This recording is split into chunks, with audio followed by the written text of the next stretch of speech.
The woman he can never forget isn't the one who gave that man everything he ever wanted. It's the one who made him feel like he discovered something rare. Because true seduction, like Robert Greene says, and I love Robert Greene, is never about lust. It's about creating emotion and then controlling the pace at which it unfolds. Here are 3 ways that you can do exactly that. Number 1, the delayed response. Don't rush to reply, not to texts, not to his questions, even in person, not even to compliments. Because when you pause, you create tension, and tension is power. And Greene wrote, absence heightens respect and increases honor.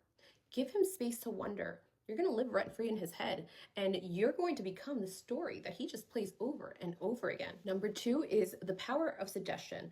Don't reveal everything right away. Leave that for your therapist. You want to hint around. You want to improvise. You want to let curiosity do all the heavy lifting for you. Say less, mean more. Seduction isn't about what you show. It's about what you let him imagine. When you feed his mind, not just his eyes, you pull him into a world that only you know how to create. Number 3 is the emotional echo. Don't mirror his emotions. Amplify them softly. If he's excited, match that energy and then drop it to calm.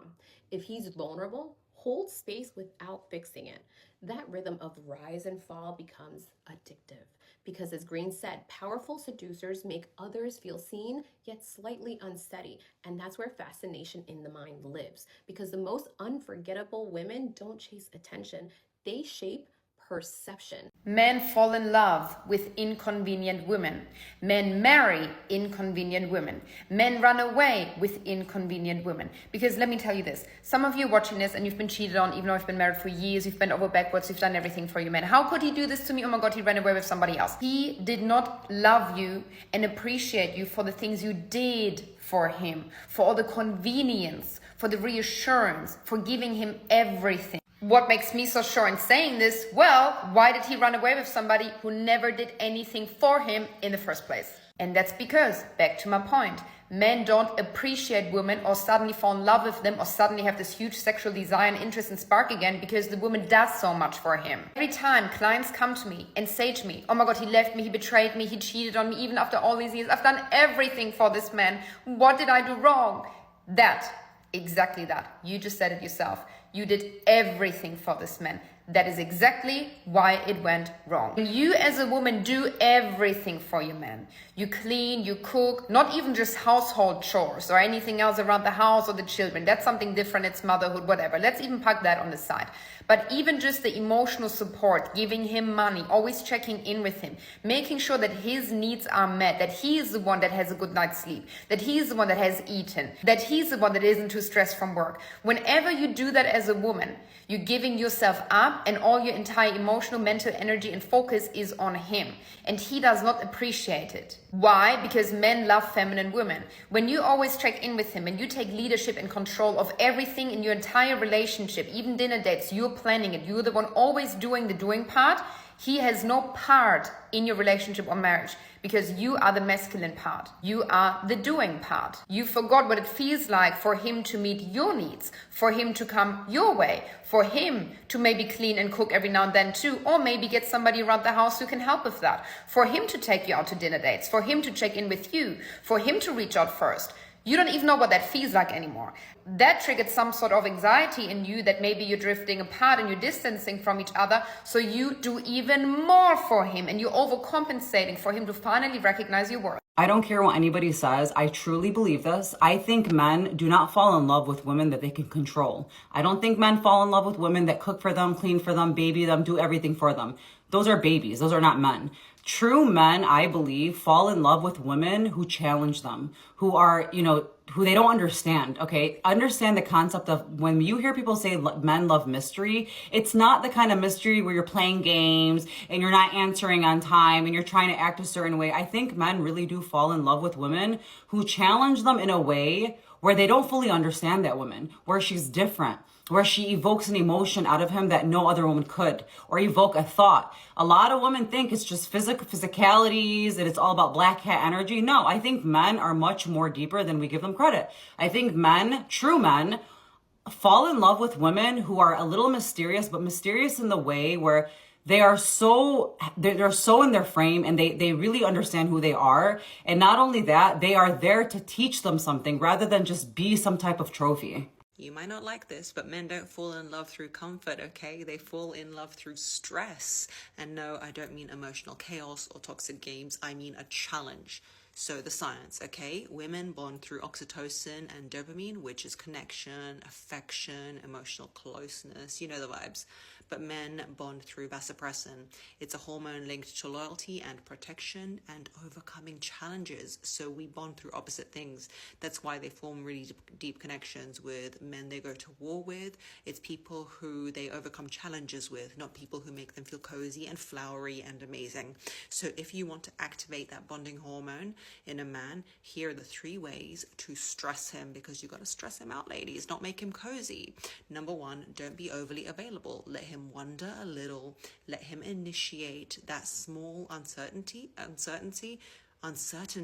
Speak English, triggers the pursuit. Number 2, keep your standards high. Let him work to meet them. Men bond when they feel they've earned something valuable, not when they've just got some rubbish off the street for free. Number 3, have your own life, purpose, passion, independence. That tension between closeness and distance creates attraction and long-term emotional investment from him, because he can't always get you, and he's really got to put into being with you. You're not here to soothe him like a mother, okay? You're here to inspire devotion like a muse. Okay, some of y'all don't want to hear this, but being strict with men only makes them like you more. Okay, it really, really does. It messes with their psychology. It makes them realize that you are not someone that is playing around. You are looking for something serious. And even then, you stand on business. Okay, men love when women stand on business. Even if they say they don't, so many men act like they want someone like who's gonna listen to them and like gonna, that easily control. No, like they love a woman who can stand their ground. It really, really is very attracted to them.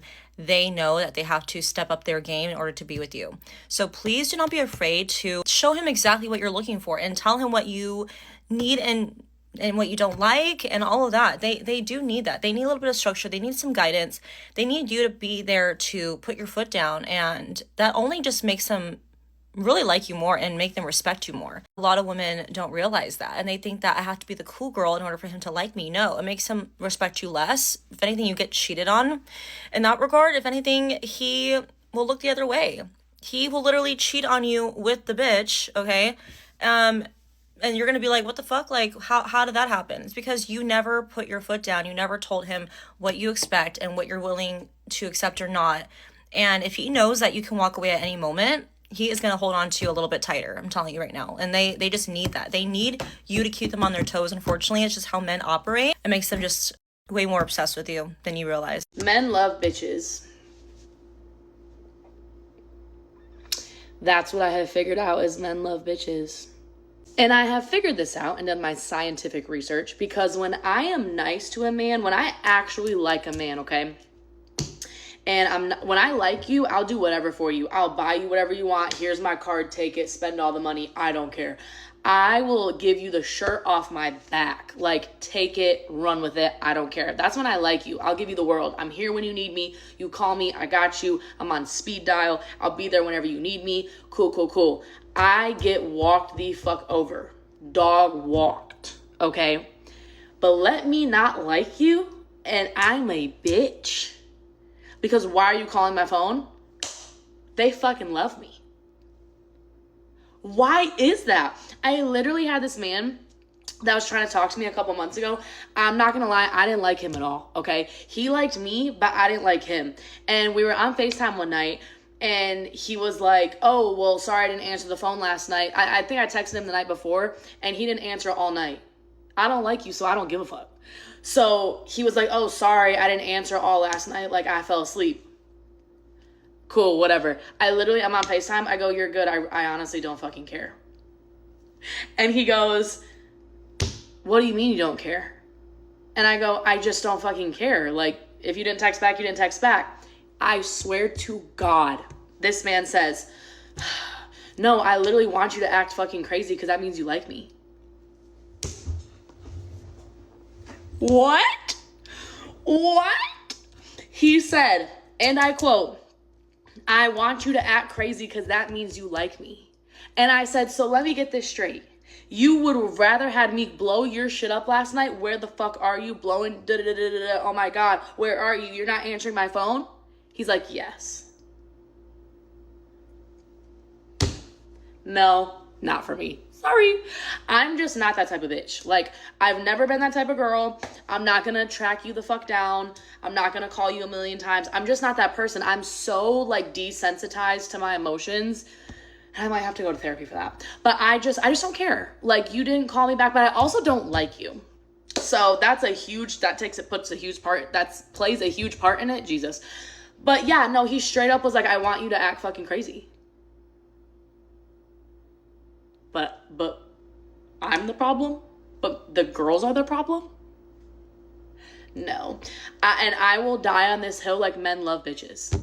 Like, when I don't text you back, when I don't call you back, when I don't hang out with you, when they ask to see me and I say no, they're in my ear. They're in my phone. They're buying me shit. They're doing this. They're doing that. They're trying to wow me. But let me like you a sliver of an inch and I give in and I'm there when you need me and I call you back and I text you back. They don't give a fuck about me.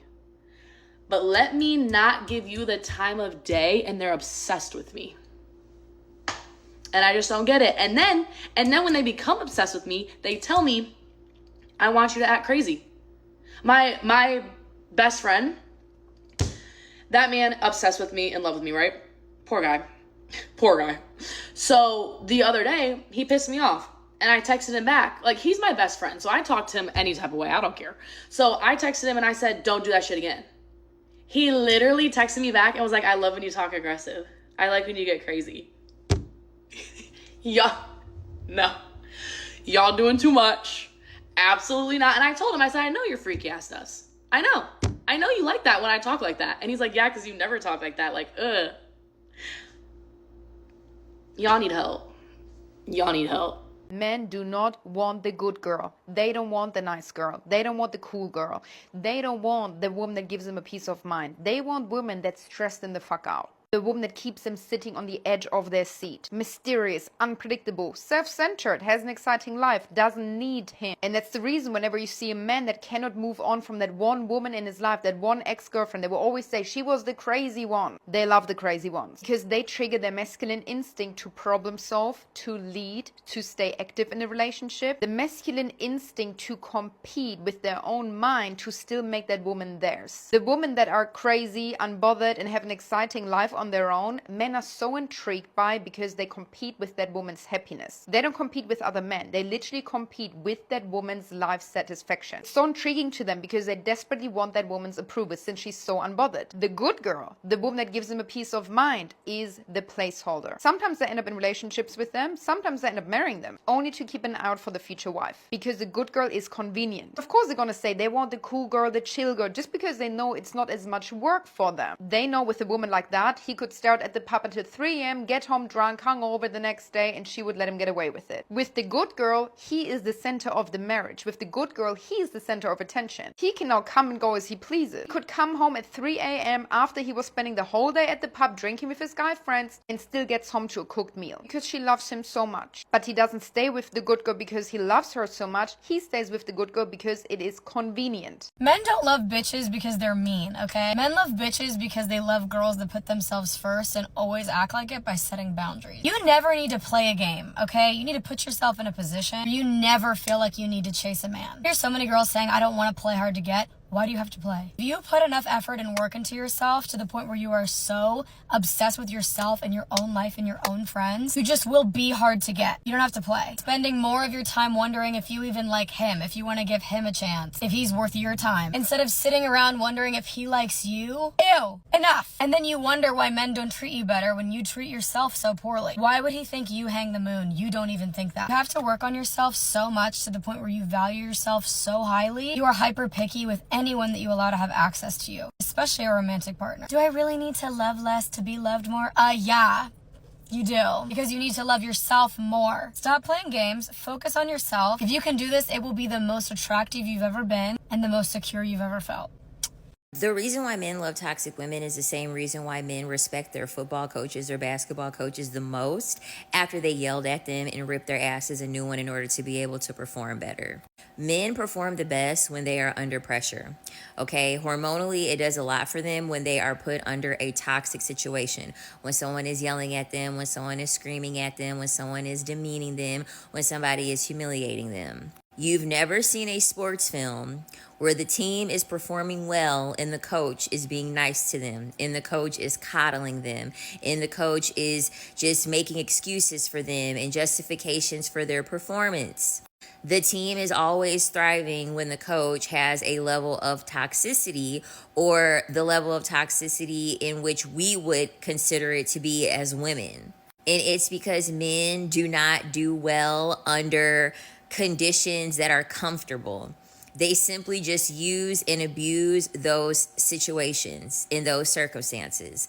A man is going to use the fact that you are nice. He's going to use the fact that you're understanding. He's going to use the fact that you're justifying all of the bullshit things that he's doing to you. He is not going to respect you. Men respect people that put their back up against the wall. This is the reason why whenever men name people that they respect, I guarantee you they all have the same commonality. And they have the same commonality in the fact that the people that they respect tend to react harshly to them, tend to give them a lot of criticism, tend to be considered toxic. I've said some really mean shit to men. I mean, really mean shit to men. It would put some men in therapy if it hasn't already, with the things that I've said to them, the ways that I've treated them, putting my hands on them. And not once had it ever been enough for them to want to quit talking to me, or want to break up with me, or not want to deal with me anymore. Oh, and when you're pretty and you're toxic, oh, they're really going to put up with your shit. See, the issue is that a lot of women, they're not using their pretty privilege enough. See, y'all want to be pretty and y'all want to be nice. Bitch, you're already pretty. That means that you already have the allowance to be mean to these men. I'm sorry. When a woman is unattractive, okay, she's unattractive, so she has to make it up for niceness. It's no point of you being pretty and being nice to a man. That's stupid. That's dumb. You can get away with being an asshole to men because of the simple fact that you're pretty. They're going to forgive you more. I literally had an ex that would always say to me, you want to know what? I wish you were ugly sometimes. And the reason why I wish you were ugly sometimes is because then I know that I wouldn't allow you to get away with the bullshit that I allow you to get away with. Men will let you run them through the motherfucking mud when they are attracted to you. I'm telling you, they will allow you to be as toxic as you want to be, and they're not going to do shit about it because men are driven by their lusts. They're highly driven by their lust. So guess what? You might as well take advantage of what they're driven by. You might as well take advantage of what they're driven by. Y'all are not mean enough, especially the pretty girls. Y'all are being pretty and nice, and y'all are just ruining the game. Ruining the game, letting all these men having access to a ton of pretty women that are nice and not giving them no repercussions. Go be a pretty bitch and go be mean too. I'm telling you, they're going to respect you way more. And men will sit here and they will sit here and be like, no, that's not true. I want a woman that's going to be nice and peaceful. No, the fuck they're not. They're going to get bored. Because that's not exciting. I don't care what anybody fucking says. Nobody wants to come home to a boring ass woman all day and not have no drama. Men love drama. Okay? All men watch is action movies. All they watch is intense sports. They watch shit when men are bashing their heads up against one another. They're over here watching men sprint one end to the opposite end, throwing a goddamn ball in a hoop. And they're over here hooting and hollering. Men like things that are exciting. Men like things that are going to get their adrenaline up. They'll sit here and say, oh yeah, I want a woman that's going to submit to me and that's going to respect me and da-da-da-da. Okay, yeah, they're going to want that woman and they're not going to respect her. That's the difference. Of course they want a woman like that because they can gain a large advantage from being able to have a lot of things taken care of and they don't have to have as much stress, but that's not exciting. They're always going to cheat on that woman with a beautiful woman that treats them like shit because that's exciting.